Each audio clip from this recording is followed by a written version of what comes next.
এই যে সুন্দর গোলাপ গাছটা দেখছেন, এর নাম হচ্ছে হাজারি গোলাপ। এই গোলাপটার রঙটা অসম্ভব সুন্দর এবং আমার ভাগ্নির প্রিয় রং হচ্ছে গোলাপি, তাই ওকে এই গাছটা গিফট করা হয়েছিল।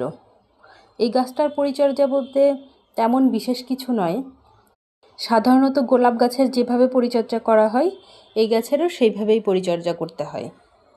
তবে এই গাছটা একটু রোদ একটু ছায়াযুক্ত স্থানে রাখলে বেশি ফুল পাওয়া যায়। এই গাছটা আসলে বারান্দার জন্য উপযুক্ত একটা গাছ। আপনি চাইলে আপনার বাড়িতে এরকম একটা গাছ সুন্দর টবের মধ্যে লাগাতে পারেন। এটা টবে লাগানোর জন্যও কিন্তু বেশ উপযুক্ত। এই ভিডিওটি ভালো লেগে থাকলে লাইক করতে ভুলবেন না, আর কমেন্টে মতামত জানাবেন। আমার চ্যানেলে অনেক ধরনের ঔষধি গাছ নিয়ে ভিডিও আছে, আপনি চাইলে সেই ভিডিওগুলো দেখে আসতে পারেন।